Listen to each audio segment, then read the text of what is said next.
E a nossa compreensão só acontece quando a gente recebe a informação, a gente sente essa informação, a gente reflete sobre essa informação e a gente devolve essa informação de um jeito que é nosso. Então, vocês vão perceber que tanto aqui, mas em todos os cursos que a La Gracia ministra, sempre o público, sempre são vocês que vão chegar às conclusões. Tem uma outra coisa sobre comunicação. Comunicação não é matemática. Então, não existe uma resposta certa e errada, e às vezes a gente fica assim, ai meu Deus, eu não vou falar porque pode estar errado. Não existe isso. A grande verdade é que comunicação é sempre uma troca, é sempre uma relação entre eu e a pessoa que está na minha frente. E essa construção ela tem que acontecer junta, porque senão não faz sentido, né? Comunicar é justamente estabelecer essa troca, estabelecer essa relação. E a gente vai falar muito sobre isso hoje, porque a apresentação nada mais é do que estabelecer uma relação entre eu, o conteúdo que eu tenho que passar e as pessoas que estão na minha frente. A objetividade, ela tem essa fama de ser uma coisa bacana, né? De ser bom, de ser algo positivo para uma apresentação, para uma comunicação e tudo mais.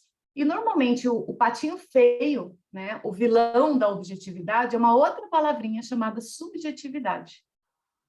Né? E eu escuto bastante as pessoas falando assim, eu não quero que minha apresentação seja subjetiva. Mas tem uma pessoa que colocou aqui, eu acho que existe uma grande confusão entre objetivo e subjetivo. Não acho que o subjetivo seja algo ruim, mas sim uma outra forma de apresentar, comunicar com exemplos, fatos diferentes do objetivo. Camila, você que escreveu isso? Quem foi essa Camila? Pode comentar um pouco para a gente? Fui eu. Olá. É que assim, principalmente quando a gente fala de perfil comportamental, né? A gente fala assim, fulano é muito objetivo. Fulano fala demais, ele traz coisas muito subjetivas, e a gente coloca isso de maneira um pouco pejorativa, né? Como se o subjetivo fosse algo ruim. E eu não acho que o subjetivo é algo ruim, eu acho que são maneiras diferentes de atuar e de apresentar, né? Então, acho que o objetivo, ele vai trazer a mensagem de uma maneira diferente do subjetivo, mas a gente não pode colocar o subjetivo como algo ruim, como algo pejorativo, né? Eu, por exemplo, admiro muito quem tem uma maneira subjetiva de apresentar e de trazer exemplos e de fazer analogias, de fazer conexões. Eu acho que isso é uma grande habilidade de comunicação, né? Que eu, por exemplo, não tenho, e eu admiro quem faz isso, né? A pessoa que consegue fazer um treinamento, fazer uma apresentação e colocar exemplos mais subjetivos, trazendo analogias, trazendo reflexões.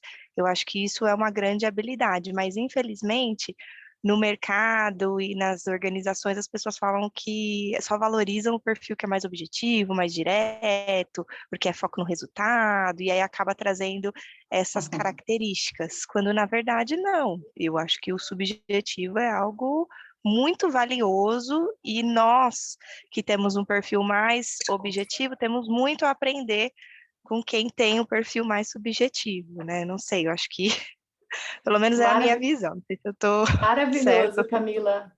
Maravilhoso, porque é um ponto muito importante da gente trazer para cá, porque a subjetividade ela é vista como um vilão nas apresentações, mas é isso que você falou.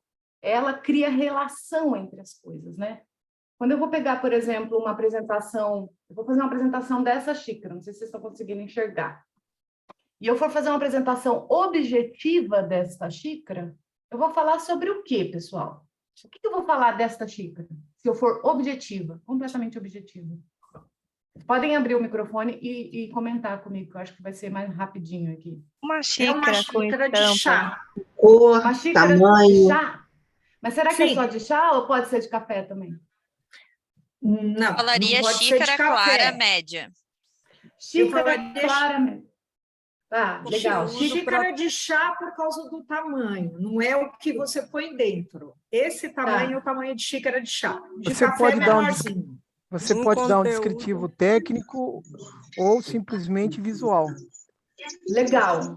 Então, Vitor, todos vocês estão me dizendo aqui que tudo que eu trago de técnico e visual sobre essa xícara, por exemplo, as flores, né? Flávio, se eu fosse ser bem técnica e precisa aqui, eu tenho flores, eu falaria das cores, né? Eu falaria que é uma xícara de cerâmica, esmaltada, branca, com floral. É bem isso que o Vitor trouxe, né? Material, descrição, técnico e o visual, que é um pouco das cores, o tratamento, né? E isso foi esmaltado. A medida, né? A medida. Tudo que eu trouxer sobre técnico, sobre a xícara. E olha que engraçado, vocês colocaram que a apresentação subjetiva é técnica, e é exatamente o contrário, né? O técnico, ele está no objetivo, é quando eu trago de maneira bem fria e bem rápida também, como vocês colocaram, o que é de fato a objetividade. Dados, descrições, definições, características, estrutura, organização, composição, ou seja, tudo isso é objetividade, é quando eu falo da coisa em si. Agora, quando eu vou para a questão da subjetividade, que a palavra vem, objetividade vem de objeto, e subjetividade vem de sujeito, como a Camila trouxe aqui, né? Ou seja, você valoriza o sujeito dentro daquela comunicação, você associa a coisa com as pessoas. E você cria uma relação deste objeto ou de qualquer coisa que eu esteja falando com as pessoas ao meu redor. Isso é a subjetividade. Ela não é um vilão, ela é só um caminho possível para a gente se comunicar. Mas, assim como a Camila também trouxe, vou citar você bastante, Camila, porque você conseguiu traduzir bem tudo isso que eu estou colocando aqui na tela para vocês, que quando eu estabeleço relação entre a coisa e as pessoas, quando eu interpreto isso, baseado naquilo que eu estou prevendo ou experimentando, de acordo com aquilo que eu penso sobre a situação. Quando eu trago uma perspectiva sobre a informação, quando eu crio um sentido e eu incorporo aquela informação entre eu e a pessoa que está na minha frente, eu começo a estabelecer uma conexão, ou seja, lidar com a questão da subjetividade é eu encontrar razões para essa caneca existir. Por que essa caneca existe? Quem vai usar essa caneca? E quando a gente consegue associar objetividade e subjetividade numa comunicação, eu consigo ter algo muito mais eficaz. Então, essa é a primeira desconstrução que a gente tem que fazer na nossa cabeça. Só que, por que a gente normalmente quer uma apresentação objetiva? Porque é tudo corrido, porque a gente quer resolver rápido, porque a gente acredita que se a gente jogar a informação simplesmente ali, as pessoas vão compreender, né? E é por isso que as nossas apresentações são como, Flávio? Qual que é o queridinho do slide? O que mais a gente usa no slide, visualmente falando? Bom, a gente chama de bullet point, né? Mas tem muita gente nas nossas aulas que pergunta o que é o bullet point. São aqueles pontinhos que aparecem do lado dos textos, os marcadores, né? E eles são o grande pecado das apresentações. Tem muita gente que fala, PowerPoint é limitado. Pode ter sido um grande equívoco lá atrás ter inventado o bullet point, mas eles deveria servir para a gente criar sumário, né? Para a gente criar um índice no começo da apresentação. Só que a gente transforma todo o conteúdo em listas distribuídas nesses pontinhos, que é um jeito de ser direto, né? Para a gente, ou com palavras-chave, ou listando itens de maneira bem objetiva. E aí, então, a gente resolve visualmente a questão da objetividade. E o ponto, assim, será que a gente realmente está pensando no outro? Será que a gente está levando em consideração que tem um sujeito ali na minha frente? Será que a gente está levando em consideração que tem uma subjetividade? Quando a gente faz a apresentação objetiva, você lembra, obviamente, dos dados, né? Então, eu só estava com mais uma pessoa, a Dalileia, e ela me contou quem é ela e o que ela trabalha, como ela é fisicamente, ela estava sem a câmera, e eu contei uma história. Eu estava contando a história minha com o meu gato e da mudança, que hoje faz 2 anos que eu adotei o gato. Então ela falou, ai, nossa, eu quero saber mais. Engraçado que você vai trazendo você vai realmente se conectando mais, entrando mais na pessoa e realmente chama mais atenção, né? Obviamente eu lembro da parte objetiva que ela colocou dela, mas você fica com aquele gostinho de quero mais. Muito legal, Viviane, porque assim, gente, eu vou trazendo alguns pontos aqui que são muito importantes para a apresentação, tá? Parece que a gente não está falando de apresentação, mas a gente está falando de apresentação o tempo inteiro. Percebam que quando a Viviane falou gato, o que aconteceu com o nosso cérebro? Todo mundo conhece gato. E a partir do momento em que eu falo gato, eu já tenho uma relação individual, uma experiência minha com o gato, que pode ser positiva ou negativa. Mas eu crio uma imagem na minha cabeça. Quando eu trago algo frio, duro, onde eu não crio relação com as pessoas, a pessoa não consegue imaginar gato na sua própria vida ou não consegue associar isso com experiências próprias. Então, por isso, essa é uma das grandes razões que apresentações objetivas demais não funcionam, porque ela não cria conexão com o humano. O que você fez, Viviane, ao trazer o seu gato, ao trazer a sua história, a sua mudança, é conectar a tua experiência com a experiência de um outro ser humano que tem vivências parecidas com as suas ou diferentes, mas que consegue associar algo com a própria experiência. E a gente só aprende quando a gente faz essa relação no nosso cérebro. Então, essa é uma das grandes razões para a gente trazer o humano para a apresentação. Fora que você falou uma outra coisa importante, memória. A gente gera memória a partir das relações e conexões que a gente faz com as coisas que a gente viveu. A partir do momento que eu tenho um negócio frio em lista, eu não crio relação nenhuma, então eu não tenho memória também. Daqui a 5 minutos eu não vou mais lembrar da lista que foi vivida, entendeu? A gente sempre lida com o ser humano. Eu tenho pessoas que são mais expansivas e eu tenho pessoas que são mais introvertidas, certo? Por exemplo, a gente está aqui com muita gente na sala, então é difícil escutar todo mundo. Então a gente tem que pensar sempre em formas de fazer com que as pessoas consigam trazer as coisas de maneira mais confortável, que é o que a gente fez aqui. A gente fez um exercício para que vocês conversassem entre si, porque é mais confortável conversar com uma pessoa do que abrir o microfone para 140. A gente pode até se desafiar a fazer o diferente, mas a gente sempre vai voltar para aquilo que é mais confortável. E o que é mais confortável é o automático. É a maneira como a gente aprendeu na escola. É ser objetivo, né? Ser objetivo significa que eu vou falar uma lista de coisas sem conexão entre si. Então, mesmo que eu fale, eu tenho um cachorro, eu tenho um gato, eu tenho um cavalo, eu tenho um passarinho, eu tenho não sei o quê. Tipo, isso também é ser objetivo. Então, agora, quando eu viro e falo assim, olha, gente, eu tenho 2 gatos, um chama Chiquinho e o outro chama Baguira. O Baguira sempre chamou Baguira, antes ele chamava Buzina, mas como ele buzinava demais, a veterinária mandou trocar o nome. Porque para ele parar de miar. Olha o que eu estou fazendo. Eu estou trazendo mais informações, mais uma riqueza sobre informações, essa história é verdade, para que a pessoa comece a formar imagens dentro da cabeça e se conectar mais com a minha mensagem. Então, quando você for fazer o exercício com as pessoas, é legal você trazer exemplos. Parabéns, já anotei vários insights aqui, pensando quando eu estou no papel de facilitar algum treinamento, algum workshop, eu já vi muitas coisas que eu posso fazer diferente. Mas eu estou aqui com uma dúvida me perguntando se a gente consegue fazer isso quando por exemplo, eu tenho que fazer uma apresentação para o meu diretor. Tem um projeto que eu quero apresentar para pegar o aval dele para a gente conseguir um investimento. Como que eu vou ser subjetiva sem perder a imagem de estamos no profissional, porque é uma coisa um pouco mais tensa, eu acho, né? Lembrando, Jaqueline, que assim como algumas pessoas já comentaram aqui, inclusive é exemplo, né, de histórias que aconteceram dentro da sala. Ser subjetivo não é só simplesmente eu usar analogias, metáfora. O simples fato de você entregar informações mais conectadas entre si, não somente desconexas, né? Elas em formas de listas, é um jeito subjetivo de você reelaborar a comunicação.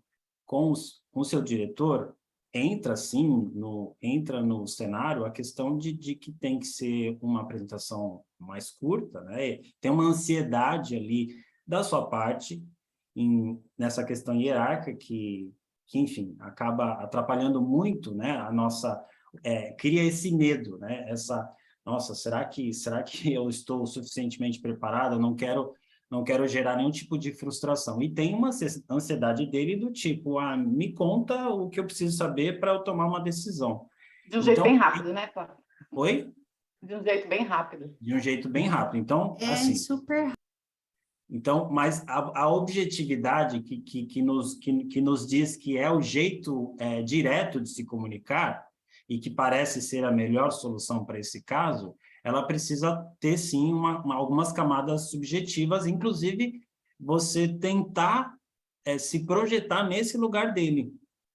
Como é que esse diretor está pensando, né? O que eu posso já levar um pouco mais mastigado para que essa reunião seja mais proveitosa para ele, que ele tenha menos trabalho a partir desse relatório, por exemplo, que eu estou levando. Tem um exemplo bem legal falar sobre isso. Eu lembro que uma vez eu estava conversando com um diretor da Porto Seguro e ele virou para mim e falou assim: o cara traz um número para mim, mas o que eu vou fazer com esse número?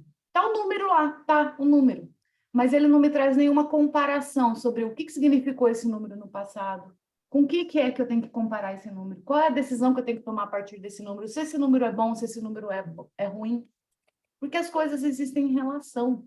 E pensar na subjetividade significa pensar o que esse número significa dentro da minha organização, dentro do contexto, e para esse diretor, é isso que o Flávio está falando, né? Qual que é a relação que eu tenho que estabelecer? Qual que é a decisão que esse diretor tem que tomar? Isso é o mastigar, para entregar essa informação melhor, né? Para a gente é bem importante entender que o nosso método se aplica também a apresentações numéricas, técnicas, enfim. A gente vai para essas reuniões munido de dados e se sente muito confortável, preparado, porque afinal a gente, dia após dia, a gente alimenta planilhas e vai lá simplesmente contar o retrato de um período, né? E aí eu quero chamar a atenção para vocês em relação a esse primeiro gráfico, que ele é um gráfico muito comum, receita por clientes. E aí eu tenho lá os nomes dos clientes e um comparativo entre 2 anos, por isso barrinha azul e vermelha. Esse é um jeito frio de eu levar esse dado, um jeito objetivo. Como é que eu apresento isso de um jeito mais subjetivo? Eu preciso tomar decisões prévias, né? O que eu pretendo com esse gráfico? Tem algum tipo de notícia que eu posso dar com esse gráfico? Eu quero gerar alguma reflexão específica? Se sim, você já leva isso pronto. Então, a nova versão que eu tenho para mostrar para vocês é justamente, eu escolhi que, em vez de eu levar esse total, vou levar um recorte de informação. Então, agora, eu chamo a atenção da minha diretoria para os 7 maiores clientes e meio que aviso ali que nossa receita de 60% está na mão de 7 clientes. E dou uma chacoalhada nessa diretoria de que precisamos, de alguma maneira, reagir nas vendas, para que a gente pulverize mais as vendas com outros clientes, para que a gente não esteja tão exposto, porque se a gente perde 1, 2 clientes, nossa receita vai cair muito. Então, esse é um jeito em que eu levo a informação e, do outro lado, a pessoa entende, opa, essa pessoa agora está pensando do jeito que eu penso, trouxe a informação de maneira que, daqui para frente, eu preciso agir. Não é que, num gráfico, é para você contar uma história de que o cliente me conheceu no baile de formatura da minha filha, e por isso ele é o segundo maior ali da lista. Não é isso, né? A gente não está falando disso. São situações em que a gente precisa ter uma consciência de como aplicar, escapar um pouco da objetividade. Não significa que eu não vou falar do número, mas eu trago um significado, um sentido para aquele número, e a partir dali a gente precisa agir. Quando eu vejo algo interessante, diferente, eu presto atenção. Quando eu vejo mais do mesmo, uma coisa padronizada, que é sempre igual, o mesmo template, as informações sempre no mesmo lugar, aquela cor que não chama atenção e tudo mais, meu cérebro desliga, porque a gente tem um cérebro preguiçoso, gente. Quanto menos eu precisar pensar, melhor. Né? Ô, Joyce, você sabe que tem alunos na nossa aula que eles falam assim, sério, Flávio, que eu poderia tirar o título do lugar em alguns slides? Sério que eu poderia pegar esse título e levar para o lado direito ou colocar no meio do slide? Eu falo, isso é maravilhoso, porque é justamente... o que você não pode fazer é tipo dar aquele saltinho, né? Esse é o erro. Agora, quando é intencional... É tudo padronizado com errinho, né? Mas quando você faz uma ruptura, uma quebra intencional, que são alguns tipos de estímulos para eu resgatar a atenção, né? Para eu, olha só, você escapou um pouquinho, mas volta aqui, mudou, opa, meu cérebro ligou de novo. Perdi algo, onde vocês estão, o que vocês estão falando, enfim, são ativadores de atenção. Sim, e no curso a gente vai trabalhar muito com isso, né? Como é que eu trabalho tanto na parte de roteiro, o primeiro dia do curso é voltado para a questão do roteiro, como é que eu trabalho o interesse, a compreensão e a ação no roteiro? Como é que eu construo a informação de uma maneira, como vocês viram aqui, que algumas pessoas escreveram, ficar nessa dor. Então, tem exercícios da gente analisar. Vocês trazem as apresentações de vocês, e aí a gente vai no passo a passo para vocês desconstruírem essa forma de fazer a apresentação. Por exemplo, vou trazer um outro exemplo aqui, que é muito legal a gente ver exemplos, né? Apesar do pouco tempo, eu acho que é interessante. Isso aqui é uma apresentação real de uma aluna, que ela trouxe essa apresentação para explicar a área dela, a área de logística. Então, ela falou lá, eu sou fulana, eu trabalho na área de logística, ela não estava usando slides nesse caso, né? Ficamos em um galpão de 5.000 metros quadrados, nossa estrutura tem X andaime, X produtos organizados seguindo as regras Y, para isso precisamos de X andaime, X carrinhos, somos 54 colaboradores internos, 120 fornecedores que trabalham de forma integrada, bababá, bababá, bababá. Pergunta que eu faço para vocês, isso é objetivo ou subjetivo? Chama atenção? Eu estou vendo pelas caras, assim, né? Não chama atenção. Quem era o público? E aí alguém aqui perguntou no chat, o público é importante? Sim, porque essa apresentação, por exemplo, que o Flávio mostrou, o Flá, ele é para um público mais geral, mas é um público mais jovem também. Então, as cores que a gente escolhe, as informações, a maneira como a gente vai conduzir os slides, tem que estar adequado ao público. E o roteiro mais ainda, porque é aquilo que a gente vai falar, né? Então, aqui eu tinha estagiários. Era um público de estagiários, e ela estava explicando, ela era estagiária da área de logística, e ela estava explicando para os estagiários o que era a área dela. Para alguém ficou muito claro o que essa área faz? Não, né? Agora, se eu tivesse alguém trabalhando com logística aqui, com certeza, provavelmente, a pessoa entenderia mais. Por quê? Porque a gente vai sempre buscar a relação da informação com aquilo que a gente já conhece. Sempre. Se eu não conheço logística, eu não vou conseguir fazer associação nenhuma. E aí eu pedi para a aluna falar assim, então, se ninguém conhece essa área, se ela é uma área completamente nova, então você precisa me dizer o que é que a área de logística faz para leigos. Como é que eu crio, né, isso de uma forma mais subjetiva, levando em consideração que todas as pessoas na sua frente não conhecem? Isso é ser subjetivo, é olhar para o sujeito. Quem é o sujeito? Público, jovens, estagiários da Coca-Cola. Esse era o público nosso. Todos eles estudantes, todos eles fazendo faculdade, todos eles em áreas completamente diferentes. E a outra coisa que a gente pergunta para as pessoas é: qual que é o teu objetivo com essa apresentação? Qual é a sua intenção? De repente, se as pessoas acharem interessante, virem trabalhar comigo nessa área. Daí eu falei, então você tem que fazer esse convite no final. Então você tem que pensar na sua intenção. No final, daí, enfim, depois de fazer essas provocações, eu falei para ela, como é uma coisa muito nova, você precisa relacionar, e aí vem da subjetividade, com o que as pessoas conhecem, com o que essas pessoas pensam. E aí ela pensou, é como se fosse um grande armário. Isso eu acho que as pessoas vão identificar. Então ela trouxe essa analogia, que eu achei muito legal, né? Ela falou assim, como que você arruma o armário na sua casa? Normalmente você coloca os produtos para trás, né? Aqueles maiores, o saco de arroz, saco de farinha, as coisas que você usa menos, e as coisas que você usa mais, sal, açúcar, as coisas que você usa com bastante frequência, né? Azeite, você bota para frente. Então, a área de logística na Coca-Cola é muito parecida com isso. O meu trabalho é, num galpão de 5 metros quadrados, eu organizar os produtos para que na hora que o caminhão chegue, esses produtos sejam rapidamente achados e retirados. Então, por exemplo, a Coca-Cola é o produto que tem mais saída, então ele precisa ficar bem na frente do galpão. Os produtos que têm menos saída, a gente bota ela para trás. E para isso, a gente precisa de planejamento, a gente precisa de organização, a gente precisa de estruturação do espaço.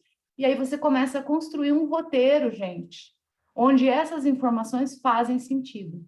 Agora, a minha pergunta é, faz assim quem entendeu agora? Olha só, incrível. E o que acontece quando a gente entende? Não dá um alívio? Fala, nossa, agora eu entendi, cara, faz sentido. E a metodologia, eu não vou entrar muito, mas isso daqui seria a base do que a gente vai trabalhar na oficina quando a gente fala de roteiro. E aí o Flávio vai trabalhar outras questões na aula de visual, né, Flávio? Exato, porque a gente precisa transformar esse texto em um visual que chame atenção, mas que ele também não crie ruídos, porque eu vejo muitas pessoas, né, na hora de criar o visual, falar, mas eu achei que ficou meio vazio, deixa eu enfiar uma imagem aqui. Então, tem o visual que pode atrapalhar também. Em aula, a gente vai aprender que, às vezes, é até melhor não usar imagem nenhuma do que usar uma imagem meio batida, uma imagem que, na verdade, não está contribuindo, que ela só está para enfeitar o slide. Eu sempre falo, pessoal, não use imagem para dar aquela enfeitada no slide. Super perigoso. E, sim, é um conjunto de decisões, porque são decisões a serem tomadas no conteúdo e decisões visuais também. E aí você tem um conjunto, né, no final, que foi fruto de um pensamento planejado. Mas o ponto principal, assim, é vocês entenderem que a apresentação não é só oratório. Não é só ficar botando as informações numa tela e deixando bonitinho. Tem muito mais intenção, tem muito mais objetivo de conectar as pessoas, de entender esse público e de adaptar a informação para elas. Acho que esse é um dos pontos principais que a gente trabalha tanto em visual quanto em roteiro nos cursos da La Grácia. E sempre com a troca, tá, gente? Uma coisa que eu sempre gosto de deixar como dica, pessoal, comece a pensar em como gerar melhores experiências. Melhores conversas, melhores experiências de reuniões, melhores experiências nos seus treinamentos. Como é que eu melhoro a experiência?